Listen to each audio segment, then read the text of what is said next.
Hello everyone, my name is Conrad. On behalf of CameraStuff, hope you are doing pleasantly well tonight, it being a public holiday and so forth. And also soaking up the significance of today, it being Women's Day.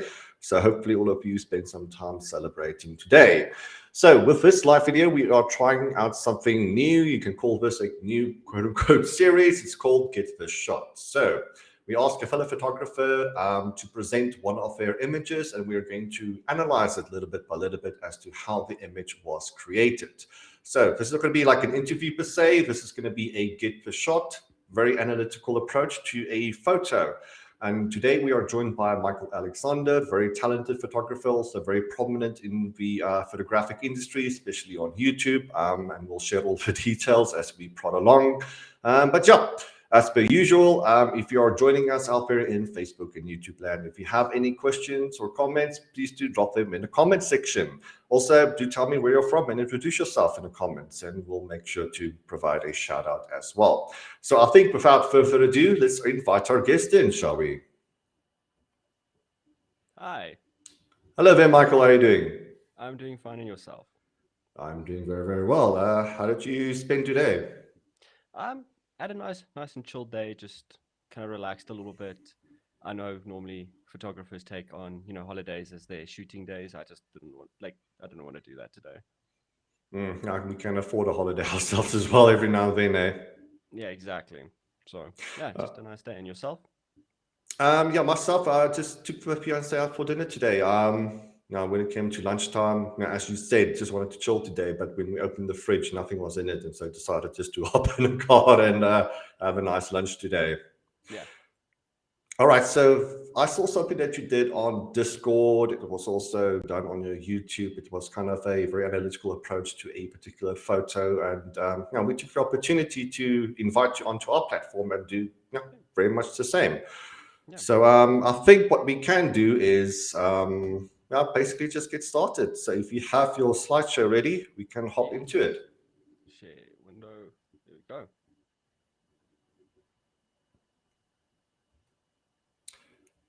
All right. So everybody can see the slideshow on screen at the moment. So what I'm going to do is I'm just going to be mediator. I'm going to ask questions as we go along. But Yes. again, people out there watching, if you have questions at any point, do drop them in the comment section. So I think, the floor is yours, Michael. Okay, perfect. Yeah. I can I actually talk about because you was telling that you saw it on Discord. So often what I do is I do like editing. We do like live editing where I showcase how to get from a raw image to the final shot Mhm. often. And so many times instead of getting questions about my editing workflow, I got questions about, okay, cool, but how did you light this? How did you do that? How do you, Mm. so I got a lot of questions on actually getting this, like, how did I get the shot, taking behind the scenes and explaining the image rather than actually showing how I edit the image, which yeah inspired this thing on Discord, which I now try and do a little bit more often and take a lot of behind the scenes of my lighting setups instead of just you know showcasing an image so that I can actually showcase the way the setup actually looks. So Yeah, I think that's there's what I a do. big hunger for that out there. Just for people to see. Sorry, I'm logging into your YouTube here. I just wanted to share it with the No audience. worries. So sorry But if you heard that sound. But yeah, there's a huge hunger for it out there, just in terms of how to go about lighting a scene. But obviously, with that, not necessarily to copy what you do, but just to kind of get the lighting fundamentals out of the way and for people to kind of take their own approach from that standpoint.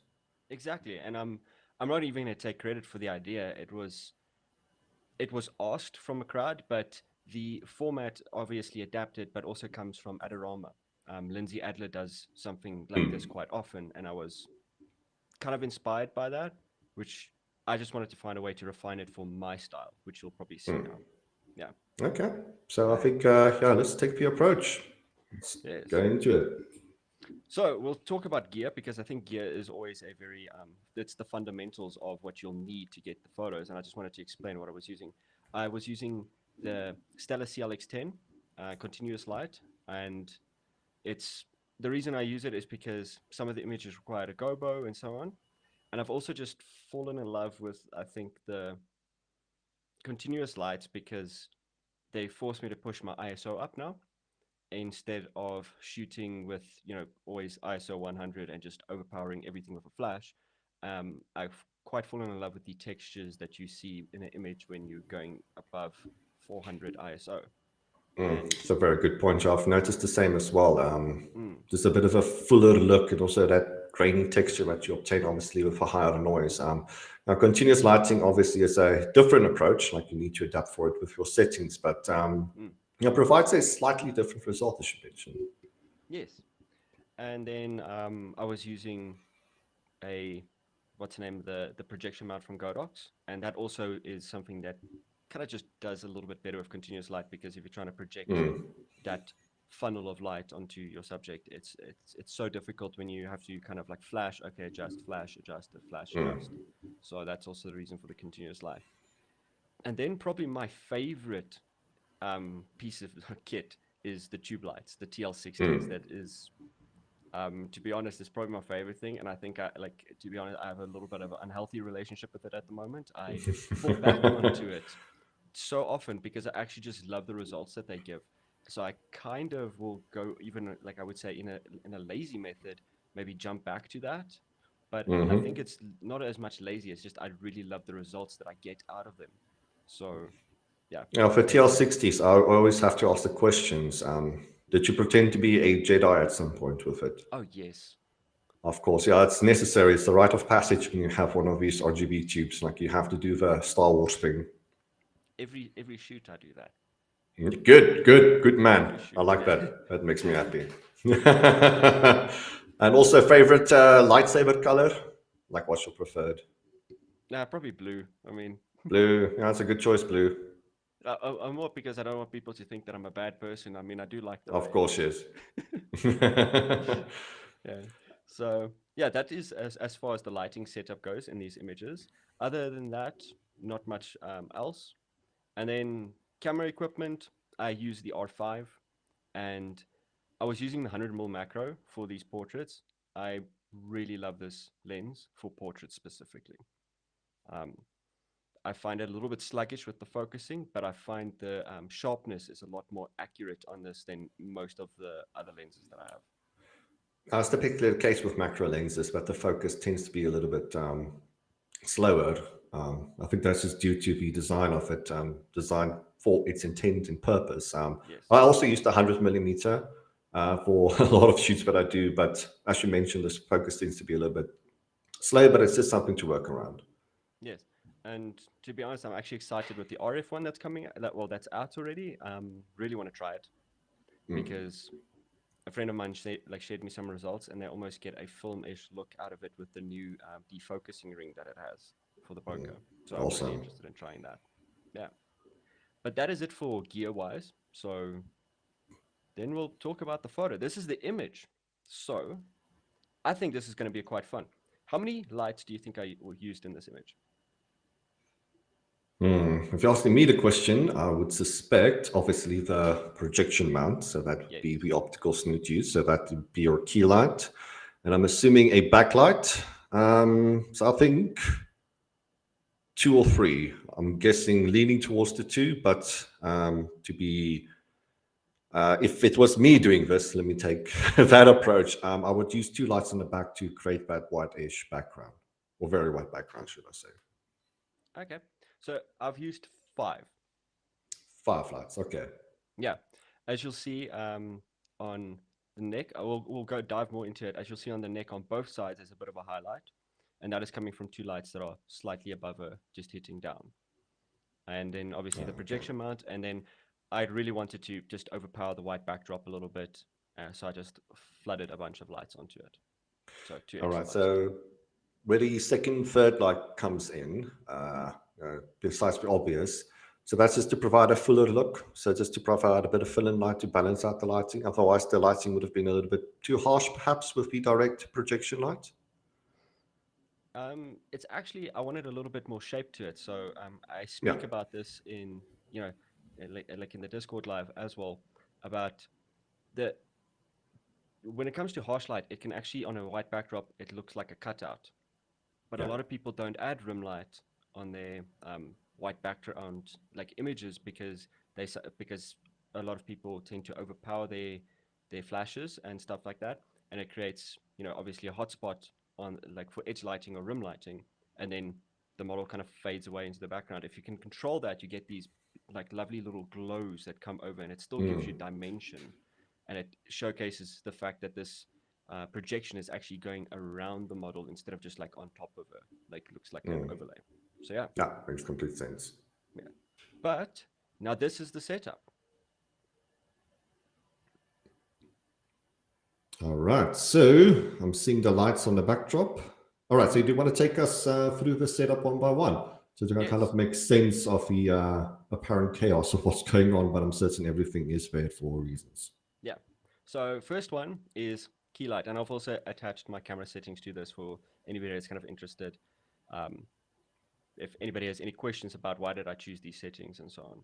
But the first one is the key light, which is the Stellar with the projection mount attachment.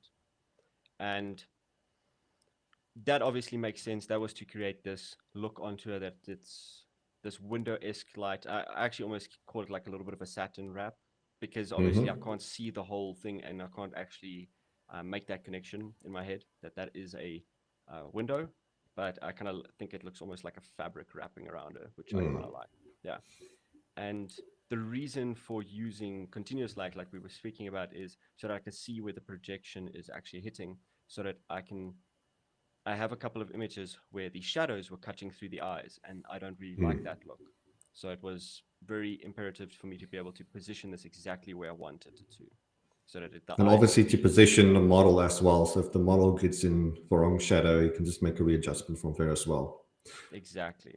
So yes, if I may, sorry to interrupt, so if I may touch on the settings here, it's a very high ISO, relatively speaking, and a very wide aperture. Obviously, that not only has to do with the continuous lighting, but optical snoots, depending on what lens is attached to it, that tends to rob a little bit of light as well. So you need to compensate for that with an extra bit of light power.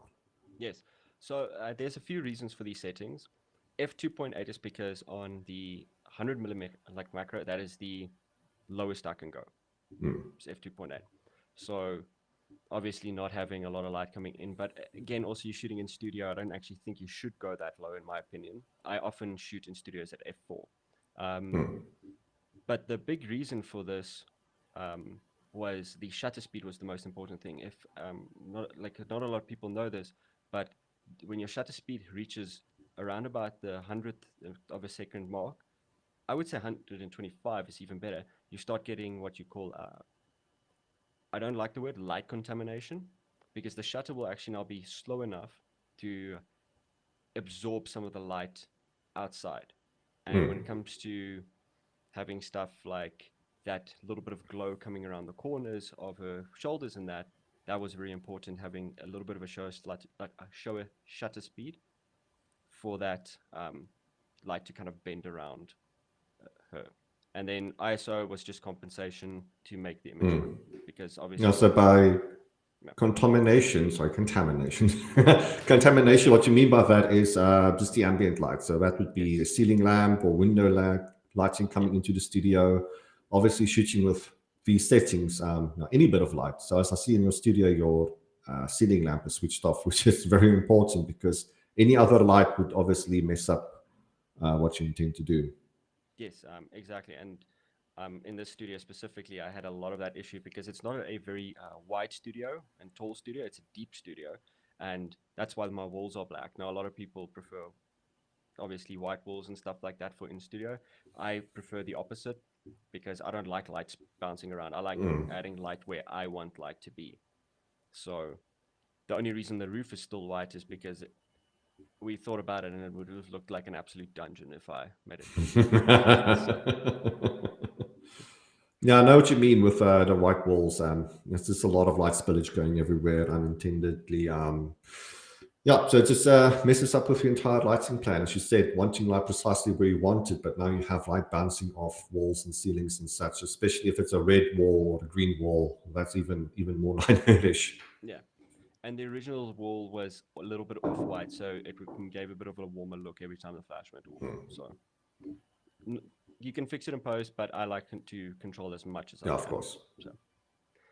But that is the story behind the settings. The ISO was compensation for just the lack of power from, continuous lights, as we know.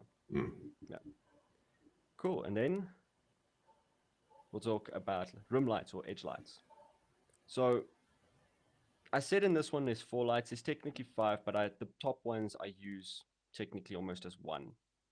I could have just used 1 maybe, but the just so happens to have worked out there. And those are the 2 lights that are currently above her, because what we naturally see in our day-to-day lives is a top light, this light coming from above. We don't actually see these lights constantly we don't see natural light and stuff like that hitting us at a 45 perfectly off to the side all the time. So I see a lot of people shooting with a flash kind of like 45, and then their hair is dark at the top. So you don't get that full body hair. It looks a little bit unnatural. So that's why I positioned it above instead of from the side, because I also wanted it to hit the shoulders, giving it a little bit that little sunlight glow from the top instead of coming in perfectly edgewise, and then the shoulders are dark and the top of the head is dark. So all right, so that would be the 2 TL60s, but you've kind of made one light source out of, as mentioned, and it kind of creates a wraparound effect with it positioned the way as you did. So it just manages to wrap around obviously the roundness of the model's head. Yes, and that extra bit of splash on the on top of the head is very underappreciated, should I say. Just that little bit of light on top not only adds depth and dimension, detail to the hair, but it creates separation as well. I mean, if you have a person with dark hair against a dark background, like that changes the game, just adding that splash of light on top. But obviously that works on the white background as well to create a bit more depth as well. Yeah, and like I said, it just also brings a little bit more of a familiar look into your images. That makes it a little bit more natural. So yeah, that all is right. As far as the edge lights go. Then we have I would say probably the full lights, because I wanted to fill the background, which are the tube lights. There's kind of 2 in the background. And that is just because, as you know, often with white backgrounds, they're actually very difficult to get perfectly white unless you work them in post. Now, I have a bit of a love-hate relationship with white backgrounds, because I always feel like it comes off too clinical, product stuff. I see it too often, and then I'm not really fond of it in my images, because I feel like it's a catalog image. And also, I hate having to light the background. I feel like I'm wasting resources when I have to put lights on the background to make it look white, even though it is white.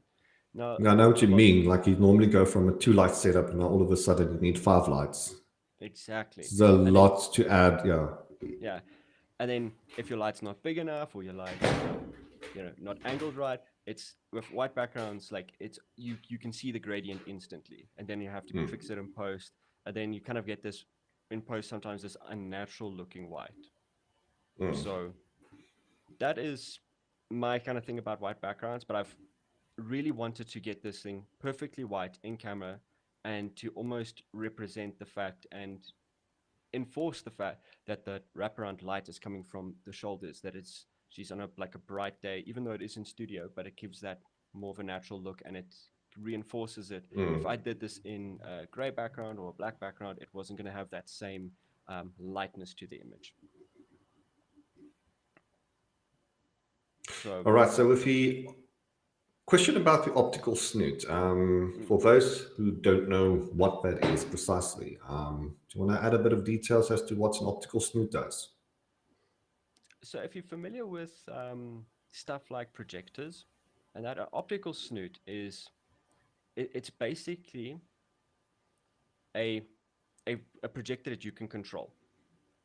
What it does, it funnels the light into a reflective chamber, and that reflective chamber funnels light into a glass lens, similar to your photographic lenses, so that you can actually control the spectrum of the beam, its width, if you're buying the different size, lenses. You got the 35, if I'm not mistaken, for the Godox one. The 85. Now the Godox is 60, 85, and 150. 60, 85. Yeah. Yeah. Is it not 105? 150. 150. Okay. Yeah. So I've got the 85 because I wanted a little bit of a more focused beam. And I found the 60 was a little bit too wide. Yeah. And what you can also do with the projection mount is you could put different types of gobos, cookies, whatever type of like term you would prefer. And that is essentially what you're actually seeing in the image, which is creating this lattice look over the model's face. That is a gobo or a cookie. And it's just a projection. It's a sheet cut out into a shape that the light is being projected onto. And what's nice about a projection mount is you'd maybe think to yourself, wait, I can just cut something out and I can put it in front of my flash. It's not as simple. With a projection mount. You can actually control the sharpness of the lines and stuff like that. So that is actually why they are so cool and so handy to have, considering that if you're trying to get, what I would always say is somebody buys a projection mount, the first thing that I always try to do is the LA Noir look, because now you can control that kind of the light beaming through the office window blinds. Yeah, the Venetian blind look, it's also the first go-to thing that you want to do. Yeah, because you can actually now control it, which makes it a lot more simple. Fun fact, the first one I ever did, I actually had to do that practically with real Venetian blinds. And that's also effect of now what you're doing is you're moving the light source closer and further away from the blinds. Whereas this one, you actually don't have to do that. You can just control it with the lens. Yeah, so gobo, basically is like a light stencil. So it's just a circular disc with a shape cut out of it. So be it a star or window blinds or a circle or CameraStuff, at least we have like up to 80 different gobos that you can use. So different shapes, like you can create foliage. So if you want to create like a dappled, shadowy look that normally a tree will provide, you can do that into Studio now as well. With the optical snoot. So with a variety of different gobos, you can project different shapes, and obviously with a lens, you can focus or defocus that projection. So you can create a sharper, sharper edges to the shape or defocused edges. Yes. And gobo stands for go between optics, which is what it means. The stencil goes between the lens and the light source. And honestly, I'm actually looking at getting the 60 because I want to get a little bit of a wider spread sometimes in the studio. Yeah, I've personally tried all three, and the 150 is a little bit, it's a bit too small. Yeah, so if you don't know what we're talking about, so you have different lenses for the optical snoot. So you have a 60mm, the 85mm, the 150mm. But it depends on how big of a circle you want or how big you want the light to be. So the smaller the number, that would be a 60mm, the bigger the light will be. But obviously with 150, the projection will be more smaller. So that just depends on how far away the light source is. But in my own experience, you lose a lot of light at that point. Like you need a super duper light source to kind of make sense of the 150mm. Yeah, 100%. And I've also found, I don't know if it still is the case. The 150 has a little bit of haloing or light spilling that happens on the edges. But what I found is a very handy tool that you guys also sell is I almost actually call it the aperture blades. Go between that you can contract the size of the ball of light, which makes it so much more like handier for you to not have to move the light source backwards and forwards. You can control the width, manually with this little aperture blade thing. And that's a handy tool, yeah. Yeah, and for everybody who wants to actually look what aperture blades look like, it's a wonderful little demo as well. Absolutely. So the aperture blades, precisely how a camera lens works. So it just helps you to control the size of the light entering, or in this case, exiting the light source. Yeah. And this type of modifier is also more natural than I would say most modifiers are, like to the old classic stuff, because it's a harsher modifier. It's got no diffusion, no softening. I mean, you do get diffusers for it, if I'm not mistaken. But that's not the point of it. It's a much harsher light. It's got that. It's a projection light. It's almost like just a straight beam that you're controlling. Yeah. Now, as you said, this is not a case of just simply cutting a circle out of a cardboard or a sheet of paper and putting it in front of the light. You're going to need the optics to define, or should I say, refine the shape itself to create a focusable, sharper projection. Now, if you put just a little circle thing cut out of a sheet of paper in front of a snoot, for example, it's just going to create a bit of a vignette. It's not going to create those sharp lines at all. So you're going to need something with the lens attached. You're going to need what we're talking about, the optical snoot. Yeah, you're going to need that. And coming from somebody that actually built his first optical snoot, don't use cardboard. It makes a lot of sense because it's a very practical tool, but I've personally set fire to my flash. So don't use it. Yeah, that does get Yeah, you'd be completely surprised how much power gets put out in that split second. And especially if you get excited, you're going to be pressing that button and that flash is going to hit that cardboard and it's going to set on fire. Yeah, absolutely. I've have my experiences with that as well. Even when using a continuous light with the optical snoot, that optical snoot is going to get incredibly hot. So it's just something to monitor every now and then. Yes. I've had experiences where it felt like my fingerprints were burnt off my fingertips touching the hot optical snoot. So just have a little lappy next to you when handling that hot optical snoot. Don't burn your fingers. Yeah, no, 100%. But yeah, so that would now be, those are all the lights that I'm pointing at now. Those are everyone. That's your key light, your room lights, and your full lights for this image. All right. So I think this exemplifies the amount of fun that you can have with the optical snoot. Like from here, there's a ton of different things that you can do. So this is just an example of which one that you explained perfectly well. So you want to create different shapes or casts or projections of light onto your subject. That is the tool to use, is be it the optical snoot. So we touched on the optical snoot. I don't know if you want to elaborate a little bit further on the background lights. So you mention its positioning and whatnot. So you can see behind me, I have a backdrop light. I have a little light shining on my gray wall. So it's positioned quite close, but you can see it's kind of creating a bit of a hotspot, which is intended, obviously, from my side. But if you want that even white look, a couple of things that you can do. Use a light source in the case, but you did here the TL60s, which create a wide, big dispersion of lights and even distribution of lights, or you need to pull the lights away to kind of quote unquote flatten the light on your background. And as you said, it's a very, very difficult thing to do. Yeah, especially on a white background, it's very easy to not get that perfect, and then you have to sort that in editing. Best tools I would say is large light sources help with that. So don't use, I would say, anything that's got like a projection style, which is a dish, beauty dish, or a softbox or something like that. Well, I would say like square softboxes would work. Anything that is projecting a softer gradient that doesn't have a technical hotspot would be your go-to for these type of things. And then I would also say personally, often use it from a lower angle than what you're shooting, especially if you're shooting these style of portraits, because then the gradient will start washing out to the corners, giving it a little bit of a natural vignette. So if you're not in the mood to brighten the whole background, you at least get that glow behind the model, still separating them from the background, similar to what you have in your space currently. Yeah, you want the whiteness behind your person because that would be easier to mask out. So if you have it around the corners, if you have the darker areas around the corners of the image, at least, especially now with generative AI, you just mask it, click a couple of buttons and just get rid of it.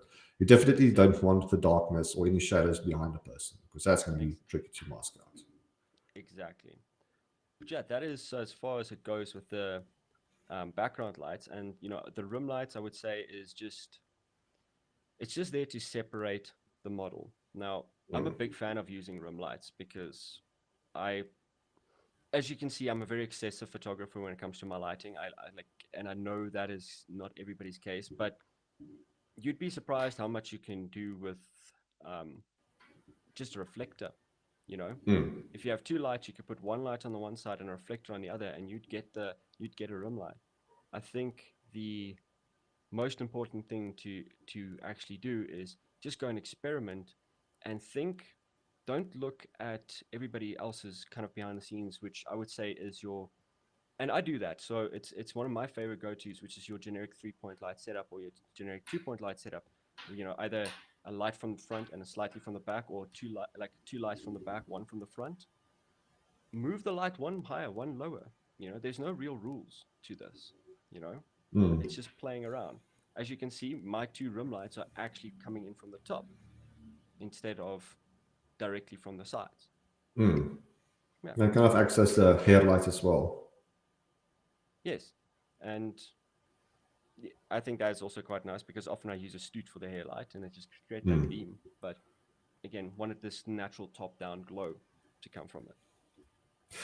All right. So I think a point what we can make here is you don't need to use precisely what you used here. Yes, the tube lights, etc., are very fun to use. But obviously, this can be done with flashes as well. It can be done with softboxes, etc. May not necessarily get 100% similar results, but I think the point I'm making is that you don't need 40,000 Rand to create this look. I think the most expensive accessory here is the optical snoot, but beyond that, this can be done with kind of average equipment as well. Yeah. I could probably break this down into even something more simpler is I would have one big light hitting the background. You can obviously fix that in post, the optical snoot, and then the two tube lights at the top, I would replace with one strip box.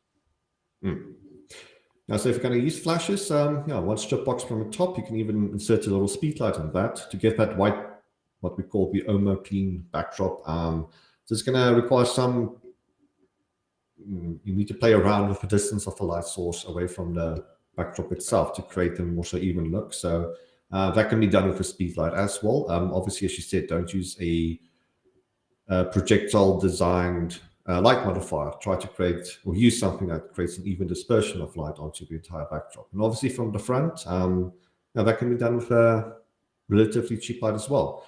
So as mentioned, just to reiterate, I think the most complex thing about this is the optical snoot. Yeah, or you don't actually even have to worry about lighting the background. You can have one big softbox right behind the model that would flash, and that would be your white background, especially if it's an image that is this tightly cropped.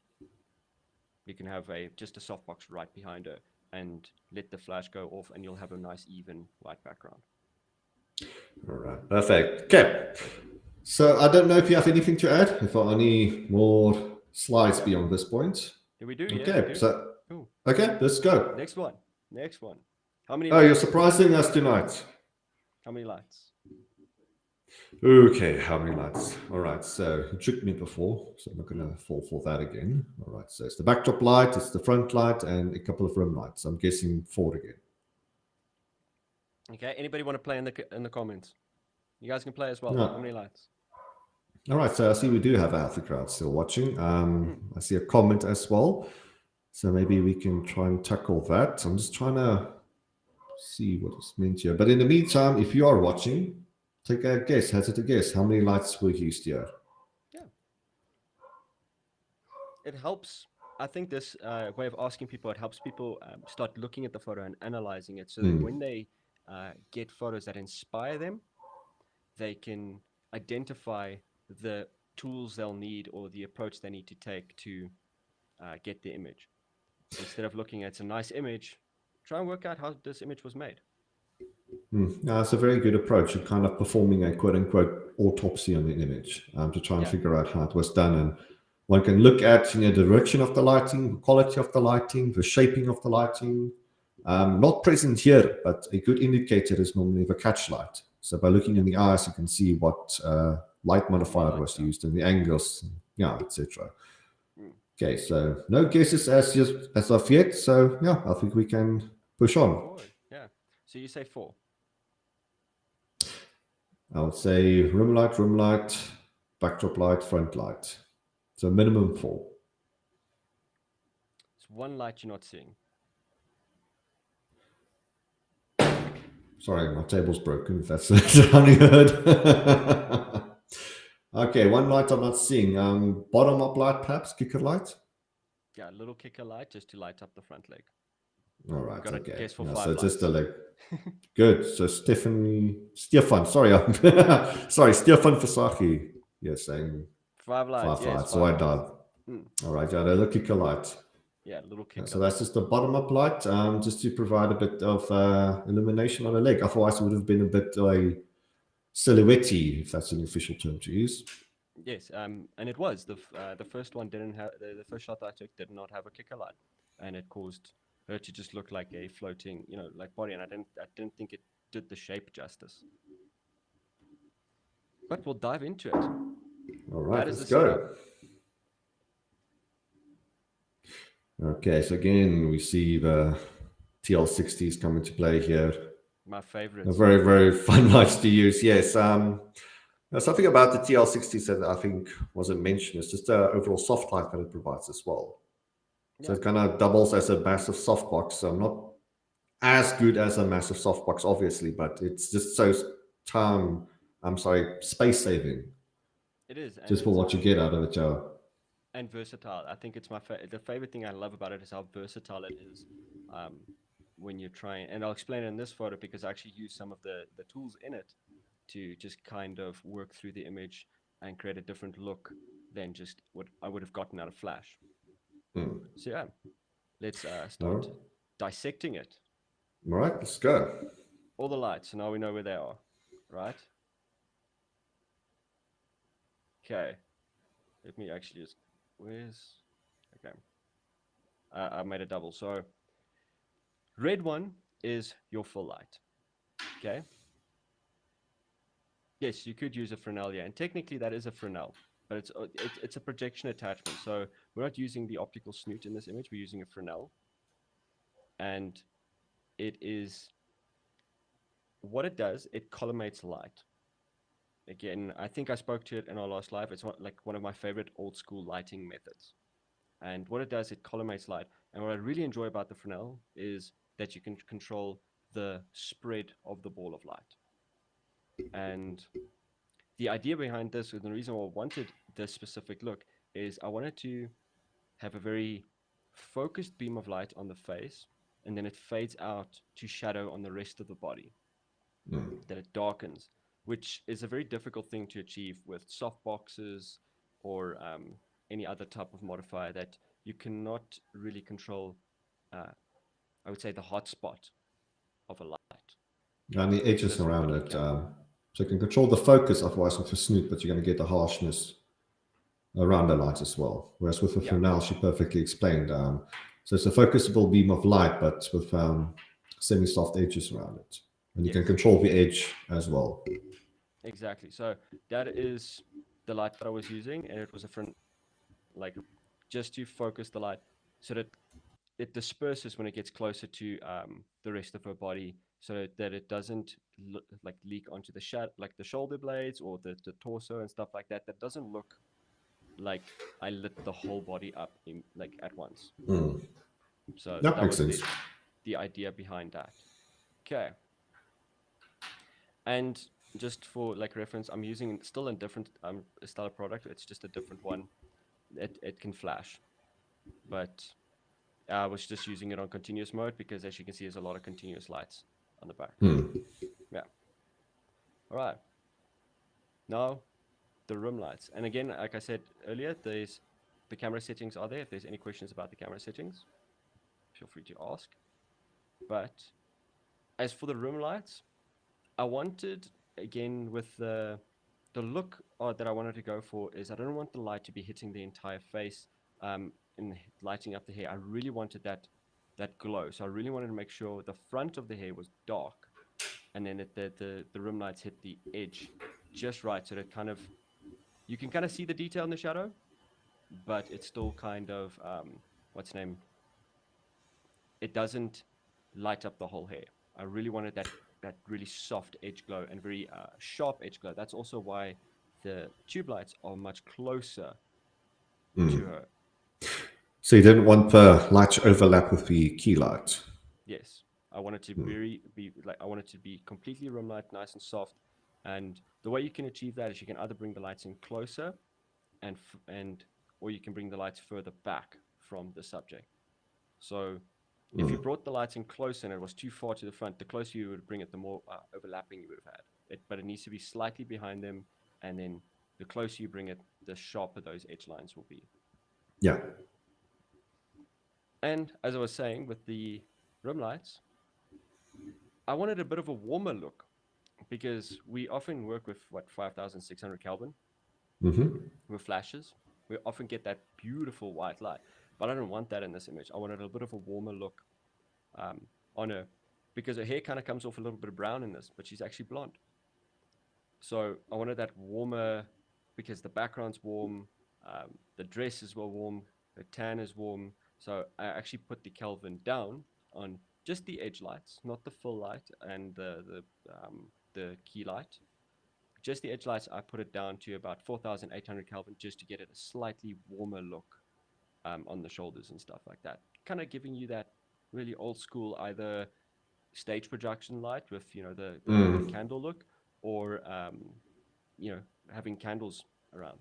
That was the idea behind it, and that's why I said I love the versatility of these lights.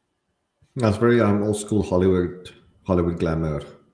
Look, yes. The strong lights coming from behind and illuminating the obviously a lot of effort was put into the hair and makeup back then. You want to showcase that, and obviously with that backlighting, it just creates that nice glowy look. Yes, and yeah, this was very inspired, obviously, by the old school Hollywood glam look with makeshift light resources. Now, just to reiterate, so with the TL60s, obviously being RGB, so you can have all the fancy colors, like probably with 56,000 different colors. But obviously, a different mode is your CCT mode, which is your color temperature. So you can go from 2,000 something Kelvin up to 8,000 Kelvin. So you can be quite precise with the type of lighting that you want to emulate. So here you're probably more so going towards the candle lighting, obviously not precisely candle lighting, just the mood of the candle light. So if you want to mix different lighting or match the colors of different lighting, the TL60s can do that and give you a precise number. Exactly. And that's why I love the versatility of them, because I can really play around to get. I'm a big fan of getting the image correct in camera, and then just it lessens my workflow in post, even though I have a extensive workflow, but I don't have to recreate an image from scratch when I'm putting it in Photoshop, because the image is already where I want it to be. I can just enhance what I made, and that's my big that's why I'm such a big fan of these tube lights, is because I can have that level of control. But now, otherwise, with speed lights and whatnot, you would have needed to use gels, and that can be a bit of a need to pull out the old gaffer tape or duct tape, etc. Attach that somehow into your softbox or outside of it. Can be a bit of a mission, but obviously with these TL60s, you can just press up a couple of buttons at the back. I don't know if you've played with the Godox app before. Obviously, I extensively use just the app. Okay, so the app allows you to control the settings directly from your smartphone. So you can sit behind a camera and control the intensity of all this lighting, which is quite fancy. And also a really cool tip on it is, if you have a lighting color that you actually really like, or you have an image that you're working with, you can, in the app, upload the image to the app, and then you can pinpoint the different color areas on which you might want out of the image. And then it will immediately adjust the colors of the TL60s to that color that you've selected. I've seen someone do that. They will take a photo of the scene. So a person wearing a red dress, for example, and you can upload the photo onto the app, and then like an eyedropper tool, you can select the red dress and it will recreate that color through the RGB light as well. Very fancy. Very fancy. I like going hex codes. So if I want this specific hex code color, I'll screenshot it and then I'll upload that, and I'll just use that. All right. So rim lights explained, the backdrop light. So I see a nice little hotspot there. Yeah. Obviously, this taken through a cell phone, I assume. So everything's just a wee bit exaggerated with the behind the scenes, but obviously we can see the result on the right-hand side. Yes. So because the image was shot in a very moody manner, it's very dark. You're obviously not getting to. She was not going to stand out just by a little bit of rim light and stuff like that, because the rim light's also, as you can see, higher up on the shoulders, so it's not affecting the rest of the body as much.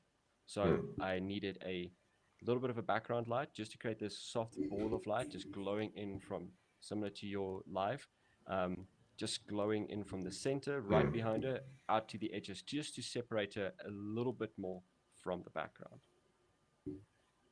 And best ways, I would normally say that, as you either, again, I would highly recommend rather Fresnel, because you can control the dispersion of the ball, but you can get the exact same results with a just normal dish reflector.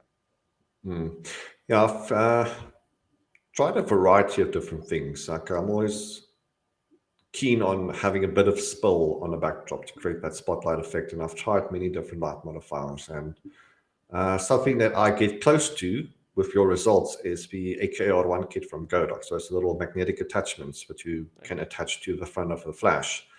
With a combination of the grid and the diffuser dome, it actually provides a very Fresnel-ish look. Yeah, so by playing around with the different things, you can get similar results. Yeah, you can find the aesthetic that you quite like. Can I add color with the Fresnels? Some Fresnels, the one that I specifically have, yes, you can.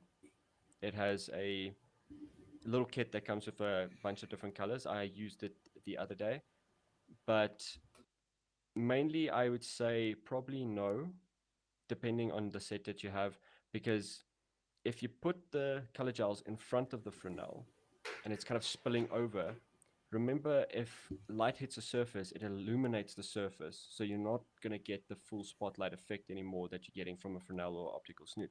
The color gel needs to go in front of the lens or right on top of it. If it's slightly in front of it, it's going to illuminate the whole thing, and it's almost going to create like a color softbox effect.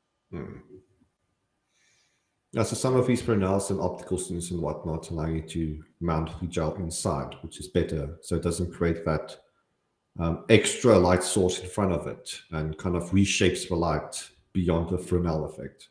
Yeah. So the Fresnel I have is the color gel attaches straight onto the lens. It almost like a screw in, similar to what you'll have a lens filter be. So it doesn't affect the dispersion of the ball as much. So you can with some, but not with all of them. It really depends on the kit. Yeah. Yeah, let's also be wary of fire hazards and whatnot, like something that is in direct contact with the light source itself, as you mentioned earlier. I just monitor that. I have a few half-burnt gels in my collection because I didn't check what was happening. Yeah, so obviously attaching anything in front of a hot light source. As I said, just every now and then to avoid burning a studio down. Yeah. I mean, I've personally set I started bubbling a piece of sheet, like a sheet of perspex, color perspex, with a light source. It's when working with gels, keep it as far away as from any hot thing that you can think of, and trust me, you'll be surprised what gets hot on a light source. Yeah, so at the CameraStuff studio, one of the in-house studio lights that we have that I use occasionally, on the flash tube itself, half the flash tube is blue because of the gel that got burned onto it, and you can't scrape it off. And you can probably do it, but it's going to do damage to the flash tube. So every time I use that light, it's a slightly blue tinge to it. So at some point, I just need to change the flash tubes. Yeah, so that was a very expensive mistake to make. So when you start using gels, just make sure you add a little bit of separation between the light source itself. I had a, the lens, or no, the flash caps, that you put on to protect the tubes. I forgot the continuous mode on. It's a very old school system with, the tungsten bulbs. Yeah. For just like a modeling light. I forgot those on, and I was busy setting up the studio, and I just plugged the cord in because it's not battery powered. I just plugged the cord in, and I was walking to get the modifiers. And when I came back, the whole plastic cap was melted onto the front. Yeah, we get at least one every 2 weeks. People phoning into CameraStuff saying that the flash protector cap melted onto the flash tube and the tube itself. Some unfortunately think that it's a snoot because it has a little hole in front. So they use it, they start flashing away, thinking that they're going to get a little circle quality of light out of it, but it's actually there to protect it. And so, like I said, once every 2 weeks, we have a case of a protector cap melted onto the light itself. Yeah. So be aware of anything. You might think even because it's built for the flash to protect it, just be aware that anything can these things get really hot. To get that amount of light pushing out to actually illuminate something, you'd be surprised how much light you actually need. Our eyes naturally adjust to these situations. Yes. Cameras don't. So it requires more light. All right. Okay, so backdrop light done and dusted. So the light that I missed initially, the little kicker light. So number one, why is it called a kicker light? Well, it's called a kicker, or I would almost even call it a fill. It's just to kick a little bit of light back into the shadowy areas. And And so it's normally a bottom-up light, not yeah, exclusively. Like the terminologies get mixed around here and there, but kicker kind of implies bottom-up light. yeah. And again, why I really like the tube light, you can't really tell it from this image, but the kicker light is on a slight angle, actually, to follow the curvature of her leg. Makes sense. Yeah, because when I was putting it completely horizontal, it was spilling onto the chest area. So I kind of, and when I made it, vertical, and when I made it completely horizontal, it was wrapping around the leg, almost flattening it again. So I just made it on a little bit of a 45-degree coming in, following the curvature of the leg. Yeah, classic example of shoot and look, shoot and look, shoot and readjust, look again, readjust. Always Exactly. see, like,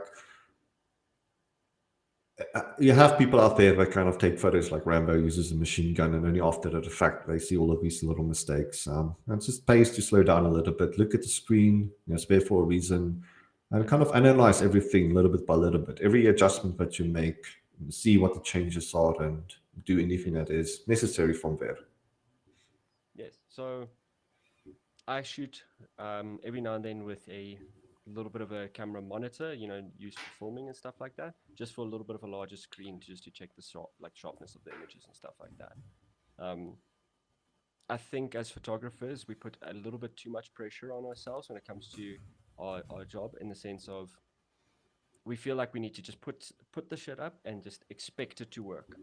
And then the client, actually even worse, like we don't even expect that of ourselves. We expect this is what the client thinks, but the client is paying you for your expertise, and they don't know uh, how difficult it is. But we're trying to make something easy, and now we're also expecting to get paid and people to understand how difficult our job is. Meanwhile, we're frantically trying to get the light set up in a single shot. Take your time, take the images, get the right shot. It will just enhance your work, and actually it will make your shooting experience a lot more fun. Yeah, so be versatile and adaptable on a day, because now this specific lighting setup, as you see, like if you're going to recreate this in your studio, centimeter by centimeter, inch by inch, angle by angle, it may not give you precisely this result, because something else that may differ on a day is obviously the model. So models may require different readjustments to the lighting as well. Yeah, some models skin, um, Hmm. and it doesn't even matter what skin type you are. Some models skin reflect light better than others. It's something. It's Yeah. a weird phenomenon that I've learned over time, and it doesn't matter if you're a dark skinned person, light skinned person, like anything. Some people reflect light, and some people just absorb light. You know, so Yeah, something my fiance made mention of as well. Some people have different, there's also no difference between dark skin or light skin, but people have different underlying pigments as well. yeah, So warmer pigment tones and colder pigment tones, and that tends to respond differently to different colors of light as well. yeah, So this is a big topic in the makeup world. What foundation that you apply, what color, like does it complement the warm skin or work against the cold skin, etc., etc.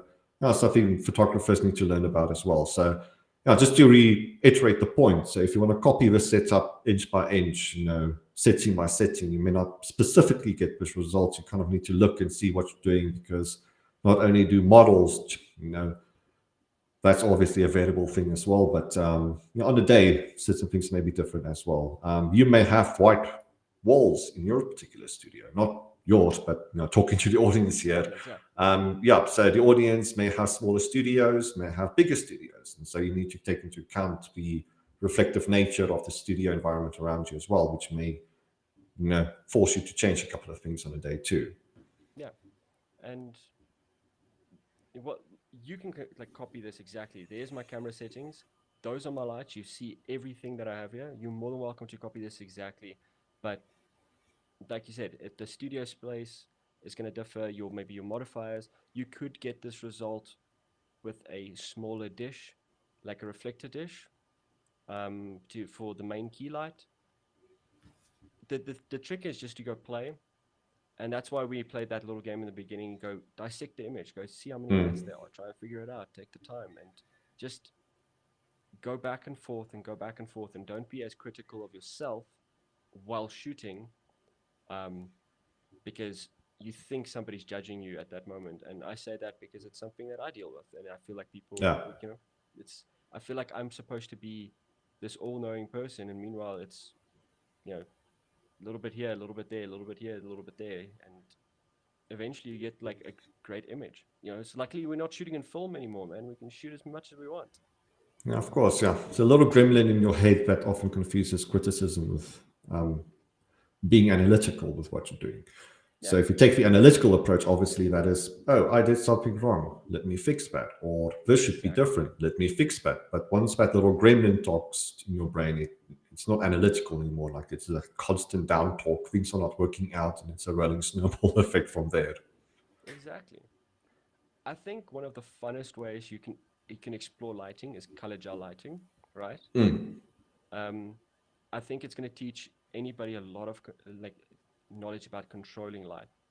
If you shoot color gel lights, I recommend after you've shot it, change it into black and white. Yeah. If in black and white, it looks like a perfectly lit photo. If you can't tell it's color gels, your lighting exposures are perfectly correct. Because I find a lot of people high speed sync, overexpose edge lights or rim lights, and just go for broke, and then you'll see the hot spots. Black and white is very, very unforgiving when it comes to lighting.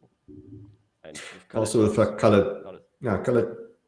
Oh, sorry to interrupt. Yeah, color gels, you can see the direction and the overlapping of light as well. So it can be you can obviously if you have identify. orange light from this way, blue light from that direction, you can see precisely what each light is doing. Mm, And also if there's any overlap, because orange and blue creates white light again. So if you have white light on your subject, that is the overlapping of your two lights. So you need to create separation between the two.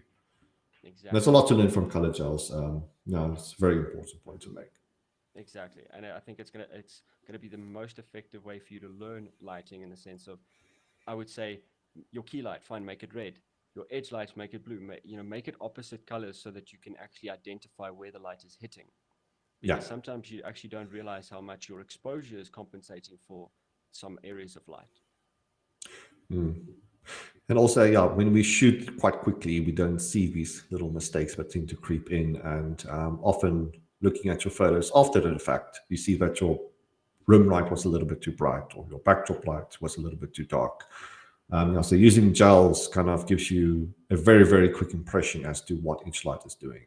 So with white light, things kind of slip underneath, slip through the radar. Yeah. But with color gels, it's a good way of learning.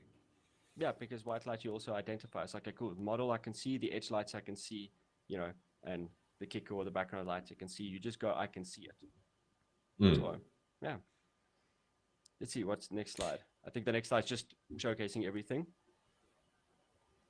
So All that people right. can Yep. see So exactly where everything is. all right, so we've got our five lights going. So what did you use there for the key light? So was it mounted on a ceiling or was that a very, very wide boom? It's the wall mounted booms that you guys sell. Nice. Yeah. It's one of my favorite investments ever. It's such a space saver. I've got two, one on each side, and it just allows because I've got a narrow space, it just allows me to not have light stands in front of me when I'm Yeah. trying to shoot. Okay, so that hanging off the ceiling. Yeah, so again, just to reiterate, we just need to confirm this point. You can create a lot of this using different equipment, right? I think the most technical part of this is your Fresnel that you attach to your key light. But beyond that, you don't necessarily need the TL60s as shown in the image here. Yeah. So you can go about doing this with speed lights or different types of LEDs. Yeah, as mentioned, the most complex part of this is the Fresnel attached to the key light. Yeah. You mean the edge lights can be, or the rim lights can be two strip boxes. The background, like I said, can just be a dish, and then the kicker can even be something as simple as an umbrella. Hmm. Okay, so I think what you did here was a beautiful step-by-step procedure as to why you added each light one at a time. So I think that's also good advice to get out there. Is that something you typically do? So you switch on all the lights and just go shoot, shoot, shoot, or do you go about it switching one light on at a time, fine-tuning that light? Okay, now switch on the second light, fine-tune that light. Okay, now switch on the third light. I work from back to front. I That's I work with I'll put on that little backlight first so that I can get the exposure correct for that. And then I'll add the rim lights to get the exposure correct for that. And then the kicker, or, like the fill light or whichever one. And then I'll get that correct for that. And then I'll add the key light. And I find that is Makes the good best way sense. because, yeah, I think it's the best way to approach it. And maybe that's just my opinion. But I find once you have the one light, you, your your key light, you will always, and just to naturally, you will always compensate it with adding it to your strongest light. Your strongest Yeah. light will always probably be your key light. And once you've adjusted your camera settings for your strongest light or your most versatile light, you're running the risk of running out of power maybe in the other lights. The Makes TL60s sense. are a bit weaker than my two Stellas. Um, so having them being the primary source of light, getting their settings correct, I can always bring the Stellas down. But if I have Yeah. the Stella at the full power, and now I can't reach it with the TL60, so it's very good at working with your weakest light sources first, and then bringing in the main light sources. Yeah, makes complete sense. Yeah, All right. So, do you have any other surprises to spring on us? no, those are the two images.